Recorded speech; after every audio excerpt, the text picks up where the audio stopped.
अस्सलाम वालेकुम रहमतुल्लाह। डियर स्टूडेंट्स, आज हमारे पास स्मार्ट सिलेबस के मुताबिक क्वेश्चन नंबर 13 है। कल हमने क्वेश्चन नंबर 9 और क्वेश्चन नंबर 10 किया था। आज क्वेश्चन नंबर जो 13 है उसको हम करते हैं। पहले हम इसको पढ़ लेते हैं।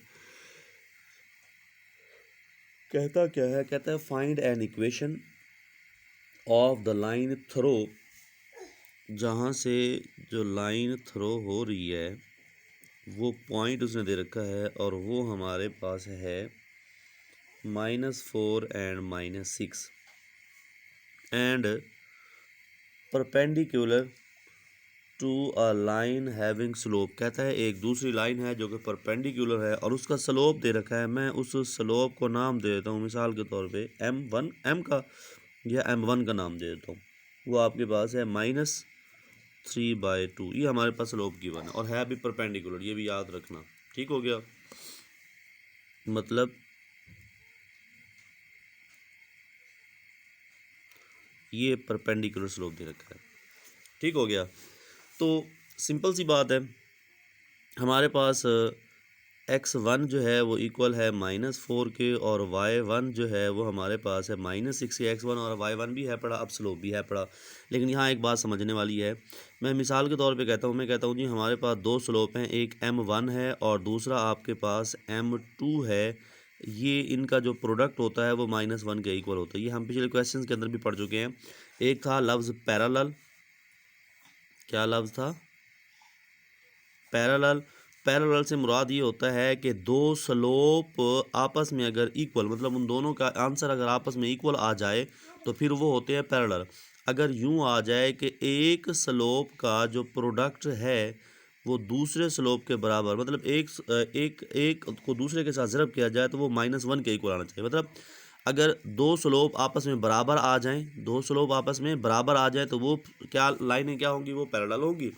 अगर दो स्लोप्स को आपस में ज़रब किया जाए और उसका जवाब आ जाए -1, तो इसका मतलब है वो दोनों लाइनें जो होंगी वो आपस में परपेंडिकुलर होंगी। तो यहाँ पे परपेंडिकुलर के लिहाज से बात कर रहा है। तो देखें, हमें जो गिवन है यहाँ पे m1 गिवन है। मैं यहाँ पे लिख देता हूँ m1 जो है वो है -3/2 और यहाँ पे अब आपके पास m2 जो वैसे का वैसे और बराबर है -1 के। अब मुझे तो m2 चाहिए। -3/2 है, इसको मैंने ख़त्म करना है तो मैं यहाँ भी मल्टीप्लाई कर दूँगा -2/3 और यहाँ भी मल्टीप्लाई कर दूँगा -2/3। ये दो से कैंसिल, 3 से माइनस से मल्टीप्लाई होगा तो प्लस हो जाएगा। m2 जो है वो इक्वल आ जाएगा माइनस प्लस ओवर आ जाएगा 2/3। तो ये परपेंडिकुलर स्लोप हमारे पास आ गया। बात समझ आ गई? तो अब अगली बात करते हैं। हमने बनानी है इक्वेशन जो कि हमारे पास होती है y-y1 इज इक्वल टू होता है आपके पास स्लोप इंटू आपके पास होता है x-x1। तो y वैसे का वैसे -y1 की जगह पे हमारे पास क्या आ जाएगा? हमें गिवन है वो हमारे पास है -6, तो +6 हो जाएगा इज इक्वल टू स्लोप आपके पास है 2/3 और आपके पास x वैसे का वैसे -x1 जो है वो हमारे पास है -4। तो क्या हो जाएगा? +4 हो जाएगा। तो आगे चलते हैं। ऐसा करें कि ये बटा ख़त्म करने के लिए ना, ये मतलब चलो यूँ कर लेते हैं, थोड़ा सा आगे मज़ीद कैलकुलेट कर लेते हैं। आपके पास आ जाएगा 2x जमा का आ जाएगा 8 और बटे में आ जाएगा आपके पास 3। अब इसको क्रॉस मल्टीप्लाई कर लें। आपके पास आ जाएगा 2x + 8 इज इक्वल टू आ जाएगा 3y + 18। आप इनको इकट्ठा कर लें। आपके पास है 2x माइनस का आ जाएगा 3y और प्लस का 8 है तो माइनस का 18 हो जाएगा इज इक्वल टू 0। मज़ीद अगर आप इसको कैलकुलेट करें तो हमारे पास क्या आता है? हमारे पास आता है 2x - 3y - 10 is equal to 0। ये आपकी इक्वेशन हमें रिक्वायर्ड थी जो कि हमारे पास आ गई। तो ये आपका क्वेश्चन नंबर 13 है, इंतहाई आसान है। बस यहाँ पर एक बात समझने वाली है कि स्लोप जो उसने कहा है ना, साथ में स्लोप तो है, ठीक है, स्लोप तो हमारे पास था -3/2 था। लेकिन यहाँ पे बात कही है परपेंडिकुलर के हवाले से। किसके लिहाज से बात कही है? तो परपेंडिकुलर का ये कॉन्सेप्ट है कि अगर दो स्लोप्स का प्रोडक्ट -1 के इक्वल आ जाए तो वो दोनों लाइनें आपस में एक दूसरे के ऊपर क्या होती हैं? परपेंडिकुलर होती हैं। तो नेक्स्ट हमारे पास क्वेश्चन है, उसको हम करते हैं। क्वेश्चन नंबर 14 है हमारे पास। इसको देखें, कहता है जी फाइंड इक्वेशन फाइंड करनी यहाँ पर भी, और एक पॉइंट दे रखा है जिसे थ्रो हो रही है लाइन, वो आपके पास है 11 - 5। उसके बाद स्लोप जो है वो उसने क्या रखा है? पैरेलल है और वो हमारे पास है -24 के। तो देखिए जी, हमारे पास जो x1 आ जाएगा वो इज इक्वल टू आ जाएगा 11 के और हमारे पास जो y1 आ जाएगा वो इक्वल आ जाएगा -5 के। और हमारे पास जो m1 आ जाएगा वो आ जाएगा -24 के।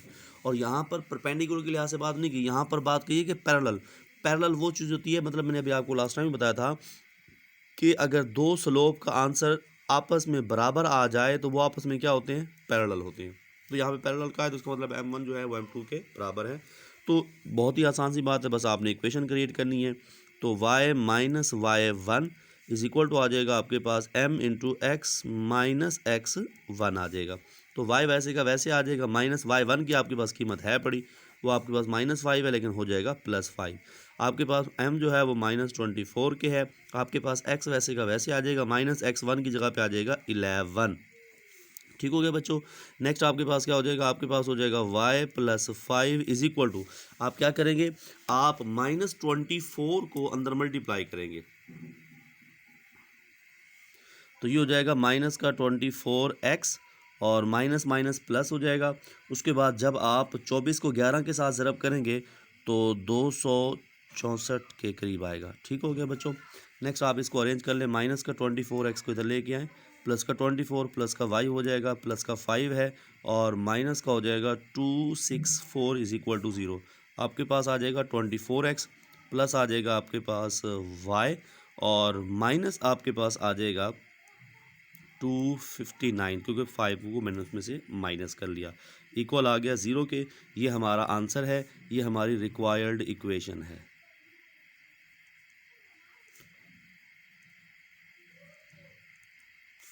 ठीक हो गया बच्चों, ये क्वेश्चन नंबर 14 है। सेम आगे नेक्स्ट हमारा सिलेबस जो है वो क्वेश्चन नंबर 15 के लिहाज से है, इंशाल्लाह उसको हम नेक्स्ट करेंगे। उसको आप थोड़ा सा खुद समझ लीजिएगा, करने की कोशिश कीजिएगा, अगर हो जाए तो ठीक है, नहीं तो इंशाल्लाह मैं आपको करा दूंगा।